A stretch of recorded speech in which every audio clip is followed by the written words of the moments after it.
Do you feel weighted down by financial stress? You're not alone. Money worries touch all of us. But Jesus tells us we don't have to carry that burden. That's why we at FaithFi have written Look at the Sparrows, a 21-day devotional from FaithFi. Each day, you'll find scripture, reflection, and prayer to guide you through your journey toward peace. Visit faithfi.com/sparrows and start finding freedom from financial anxiety today with Look at the Sparrows. That's faithfi.com/sparrows.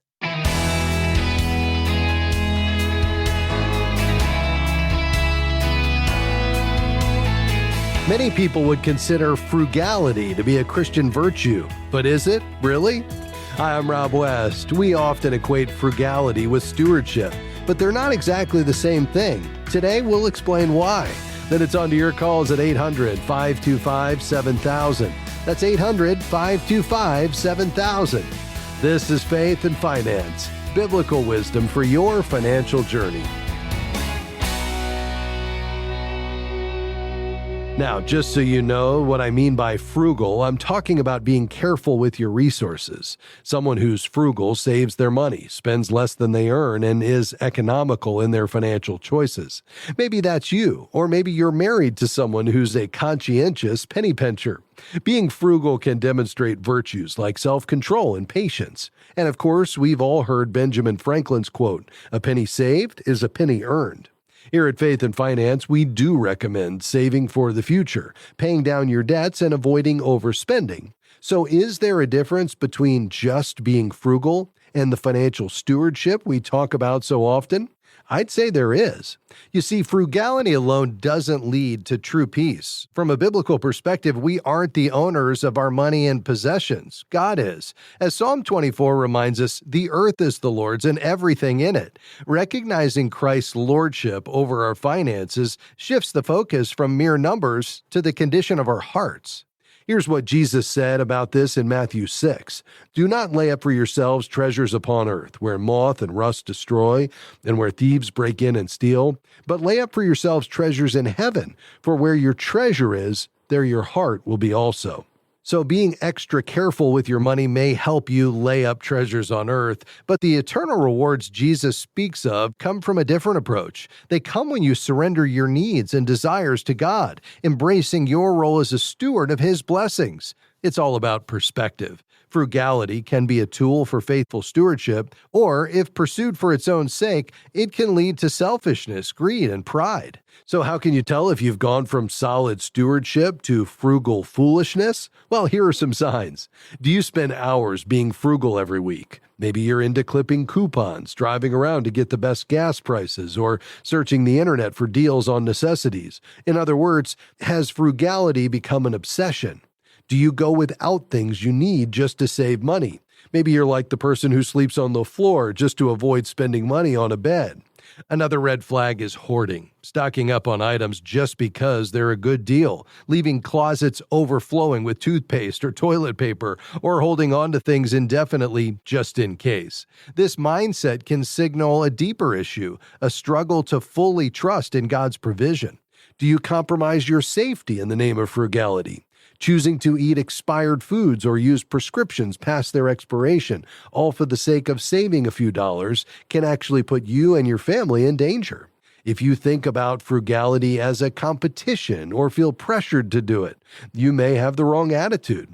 And if spending any money at all stresses you out, that's an indication that you're missing out on God's peace. A final sign that you might be taking frugality too far is if you resent having to give or share anything, even if it's just a potluck supper or a church fundraiser.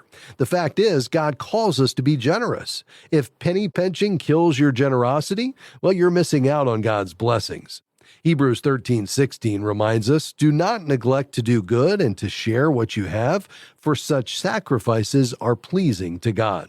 As with every kind of behavior, there's always an underlying mindset that triggers our actions. I've found that in most cases, overdoing it on frugality springs from a lack of balance. It's okay to clip coupons, for example, if you just don't spend 10 hours a week doing it. Your time is valuable too. Prioritizing the health and well-being of yourself and your family matters more than squeezing a few extra dollars out of your budget. While there's nothing wrong with spending wisely, money isn't the ultimate goal. Acts of generosity, for example, bring a joy that far surpasses any financial gain. So if you find that your frugality is looking more like foolishness, well, it's time to restore the balance. Jesus has the answer for you. Seek first God's kingdom and His righteousness, and all these things you really need, will be added to you. Basically speaking, when you put God first, trusting in His provision, you'll find that true peace isn't found in penny pinching, but in faithful stewardship and reliance on Him. Stewardship goes beyond mere frugality. Its greater purpose is to advance God's kingdom on earth until Christ returns. All right, your calls are next. The number 800-525-7000. That's 800-525-7000. I'm Rob West, and this is Faith and Finance. We'll be right back.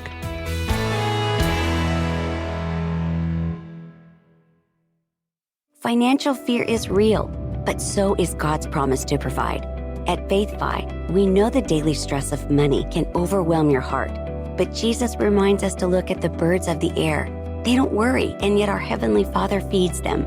In Look at the Sparrows, a 21-day devotional, you'll find peace by focusing on God's faithfulness as you discover how to overcome financial anxiety with faith. Visit faithfi.com/sparrows and begin your journey with Look at the Sparrows today. We are grateful for support from Praxis Mutual Funds. Praxis Mutual Funds has 7 impact strategies that are designed to create positive, real-world change. More information is available at praxismutualfunds.com. The fund's investment objectives, risks, charges, and expenses are contained in the prospectus and summary prospectus. This and other information is available at praxismutualfunds.com. Investments involve risk. Principal loss is possible. Foreside Fund Services, LLC.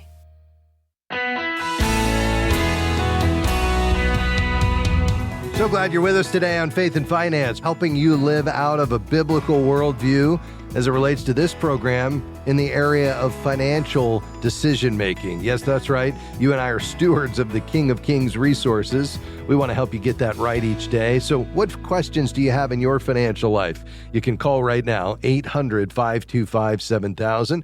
Again, that's 800-525-7000. You can call right now. We have a few lines open.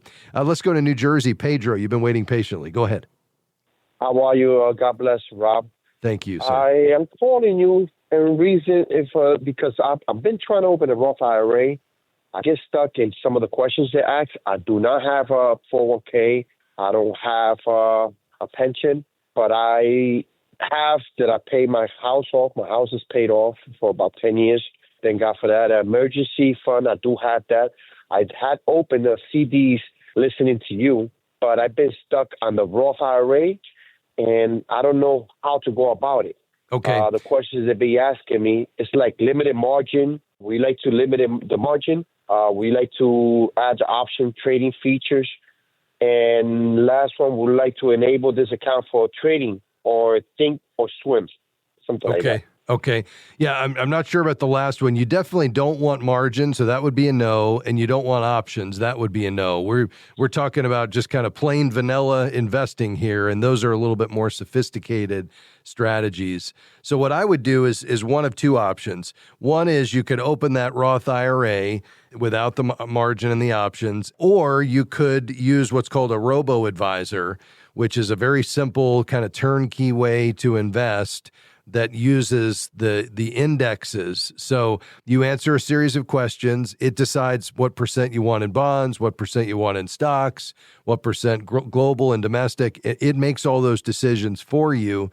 And then it uses the market indexes to capture the broad moves of the stock and the bond market. But it's very low cost, and it's kind of all done for you. All you need to do is worry about making a monthly or a systematic investment, and then it does the rest. And the one that I would look at is the Schwab Intelligent Portfolios. Schwab Intelligent Portfolios. So you could go to the Schwab Intelligent Portfolios website, open a Roth, deposit some money in, and you'd be off to the races. That is perfect. Now, one more question. I'm 56 years old. Should I go with the traditional or the Roth? Yeah, it's a good question. Do you have any other retirement accounts at all? No, I don't. Okay. My wife do gotta have a 401k, but not me. Okay, good. Yeah, so if she's got the traditional 401k, then you've already got that pre-tax bucket growing with her account at work. So for you, because I kind of look at these as one, one flesh, I mean, you're going to have, these assets that you're going to have access to in retirement are going to be for both you and her. I would do the Roth for you, and that way you have the after-tax bucket growing. And then depending on the tax code and what's going on with tax rates, 15 years down the road when you guys are thinking about starting to pull money out, then you could choose one or the other depending on which is the best for you. So I think with her having that 401k, I'd do the Roth for you. I think that'll be the best option. Pedro, thanks for your call today. Let's see. Manny is in Winter Haven, Florida. I know it well. Go ahead, sir. Yes, thank you for taking my call. I want to purchase a vehicle for my sister, brand new car, or either give her $20,000 or $30,000 to purchase the vehicle. Is this something that she has to report on her taxes, or do I have to report this gift on my taxes? Neither of you do, actually. And depending on how much you want to give, so you're able to give for 2025 $19,000 without, having to report it as a gift. And if you're married, between the two of you, you and your wife could do 19, times 2 to any one individual. So that'd be a total of 38,000. If you give above that amount, either 19,000 as an individual or 38,000, then that just counts against what's called your lifetime exemption. And that lifetime exemption right now in 2025 is more than $13 million. So unless you have a pretty big estate, you're not going to have to worry about that. Now, you will have to report it on a gift tax form, and it'll chip away at that $13.99 million per individual, but that's it. There will be no tax due on your part, and for her as being the one to receive the gift, there's no tax due there as well. So it really just comes down to, can you stay under that 19,000 or 38,000 between a married couple or two individuals? And if not, then you just have to let the IRS know about it. But again, that won't generate any tax. That just chips away at your lifetime exemption. Oh, okay. One quick last question regarding annuities. What are the cons about the annuities? Yeah, just generally, are you talking about a variable annuity where it's tied to a stock market index, or are you talking about a guaranteed annuity where it's a guaranteed set rate of return? Like a fixed, is that what they call it, fixed? Yeah, guaranteed fixed annuity. Sure. Yeah, the downside for a guaranteed fixed annuity would be, number one, limited growth potential. So if you put it in the stock market, you have a lot more upside potential than you would with an annuity product where it's guaranteed. The second would be what's called the lack of liquidity. So if you want to withdraw the money before the surrender period ends, usually somewhere between 5 and 10 years, you face surrender charges, which can be usually between 5 and 10% of the withdrawal amount. Now, many contracts will allow you to get to up to 10% a year without penalties, but you got to read the fine print. They're tax deferred, but not tax free. So while the earnings grow tax deferred, withdrawals are taxed as ordinary income, not capital gains, which could result in higher taxes. And then sometimes the fees can reduce the returns as well. The only risk really is the default of the insurance company, if it were to go under and become insolvent. Now, often state guarantee associations may offer limited protection, but not always the full amount. Now, what are the pros? Because it's not all bad news. The pros are you're locking in hopefully a better rate of return than you could get in a CD or a savings account. So you've got a nice guaranteed rate of return, even though it's not potentially as high as you could have otherwise. You're transferring the risk to the insurance company. So as long as that insurance company has a strong positioning, then you don't have to worry about the market. They're going to give you that guaranteed rate of return every year. So that's another benefit that you have as well. So that's typically why people will get these, is they're saying, listen, I'm willing to give up the upside as long as I don't have to take the risk of the market. And that's where annuities can be, productive, so long as you recognize those downside issues that I mentioned. Does that make sense? Yes, thank you very much. I'm just thinking about it because the market has been so good, pretty good, just going up, and I'm sure it's getting ready to crash sometime in the future. And I'd like to at least have some of my eggs in another basket. Yeah. Well, diversification is a biblical principle. You find that in Ecclesiastes 11:2. I will tell you, though, despite the crash of 29 and 87 and 2001 and 2008, the market always moves to new highs. It has every time. And I wouldn't bet against the U.S. economy in terms of a place with a properly diversified portfolio to grow your wealth, even in your 60s and 70s, because if you're in good health, you need that money to last a couple of decades potentially or more. So something to think about, Manny. We'll be right back with much more. Stay with us.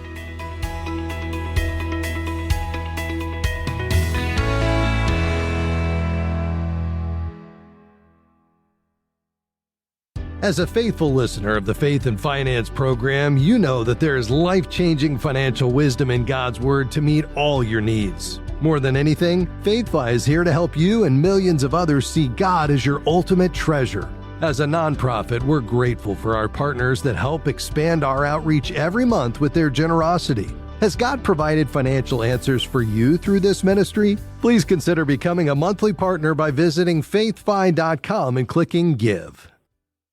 If the heavy burden of debt is robbing you of freedom and peace of mind, Christian Credit Counselors can help. We're a nationwide nonprofit credit counseling organization that has helped over 300,000 individuals in the last 27 years get out of credit card debt 80% faster while honoring that debt in full. To learn how Christian Credit Counselors can help you, visit ChristianCreditCounselors.org. That's ChristianCreditCounselors.org, or call 800-557-1985.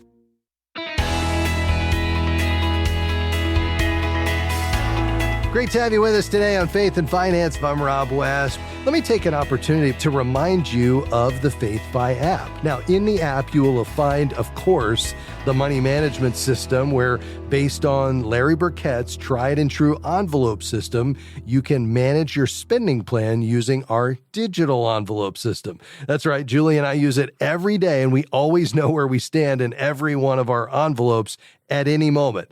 Check it out. But secondly, you'll see our great content, so you can listen to broadcast archives and read the articles. But the third piece that a lot of people don't realize is there in the app is our FaithFi community. It's where a community of stewards come together to help each other out on their stewardship journey.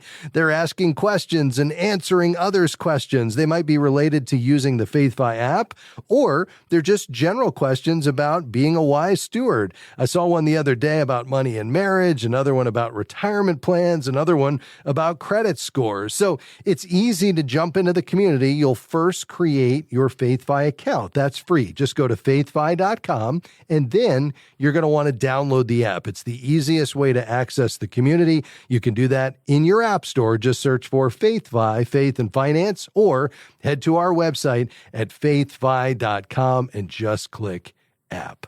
Let's head back to the phones. We're going to go to Mississippi and welcome Rose. Go ahead. I'm calling in regards to property that my mother purchased with an uncle in Oklahoma. I'm from Omaha, Nebraska. I recently found it was sent to me some papers, some information in regards to the sale of that property. The money was distributed to some family members that I'm aware of their names that's on the paper, but there's some names that I know that aren't family members. This seems like something went terribly wrong with the honesty of the sale of the property. It had a Kaya wood on it. It was about 10 acres. I'm wondering, under the circumstances, do I have a way or means to look into this to see if the property was stolen? I mean, the funds that came from the sale of the property, was stolen from me and my brother, who passed away in 2016. You understand what I'm saying? I sure do, yeah. So what you would typically want to do in a situation like this, I mean, where there's an improper distribution based on a will, do you know whether there was a valid will in place? I sure don't. Okay. So you'd probably want to contact an attorney, Rose, just to help you navigate this. They can petition the court and talk to the executor of the estate, who would be the person. If there's a valid will, if the deceased had a will, the court then appoints a person named in the will as executor. And they have several important responsibilities, including, distributing the deceased's assets according to the terms of the will. And the executor should, always take great care in doing that, as an improper distribution is often a cause for a legal dispute. And so if you have a question about how that went down, I would contact an attorney who can petition the court and then get the details on the probate process. Who was the executor? Was there a valid will in place? And this property that was liquidated should have been distributed in accordance with that will. If there was no will, then that person is considered to be intestate. And again, the estate or the probate court then would distribute according to state law. Okay, yes, sir. I thought there was something that was just not done right here. Yeah. So I think it's worth looking into. And if you don't have an attorney that you know, perhaps you reach out to your church and ask for a referral, or you could connect with a certified kingdom advisor, Rose, in your area and ask for a referral as well. Just go to faithfi.com, click Find a Professional. But I hope you get this sorted out. I know this can be a little concerning, but I'm sure there's an answer here that you can get to the bottom of if you follow the right channels. We appreciate your call today. May the Lord bless you. Miami, Florida is where we'll finish today. Alex, go ahead. I wanted to know, when would you consider it a good investment for you to upgrade or remodel your house, your home? If you have to take roughly 25%, it would cost 25% of your investment, your retirement investment, to do that. Would you invest that money in your home?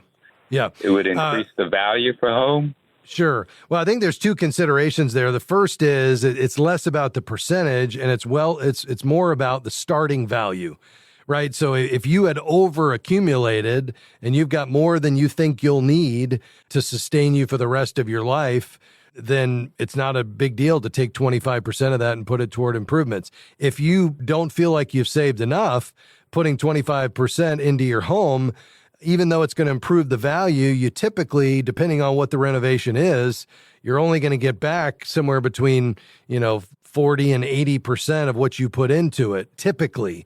And so, you're going to lose money on that equation, and, it can't generate an income because it's your primary residence. Whereas that money still in your retirement accounts invested not only has the ability to appreciate instead of depreciating by putting it into your house, because you don't get the full value back out, but it can't earn an income like it can when it's in stocks and bonds, dividends or interest. And so I think for that reason, it really comes down to how much do you have in the way of assets and how well prepared are you?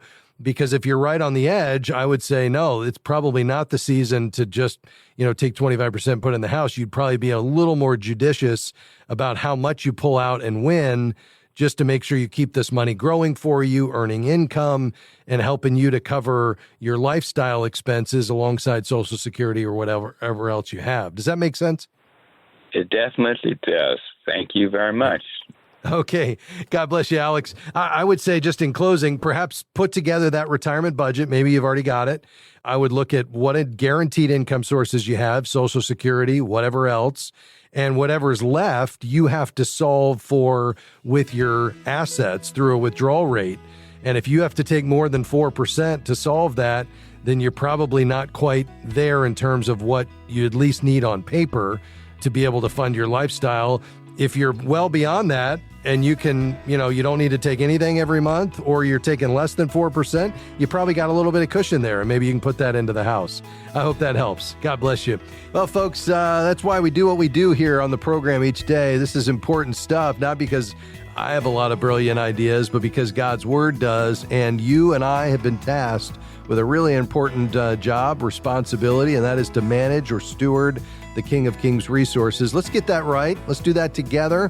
And we gather together each day on this program to do that, because we know it doesn't belong to us, it belongs to Him. And our goal is faithfulness, long obedience in the same direction in every area of life, but also certainly that includes this area of money management. Hey, if you'd like to support our work here, it'd be a real blessing if you became a FaithFi partner. Those are those that come alongside us every month, $35 or more. If you've found benefit in this ministry and this program, becoming a partner would be a real blessing to us. FaithFi.com, click Give. We'll send you pre-release copies of studies and devotionals and our new quarterly publication, Faithful Steward. Thanks to Devin, Sandy, and Jim. We'll see you next time. Bye-bye. Faith and Finance is provided by FaithFi and listeners like you.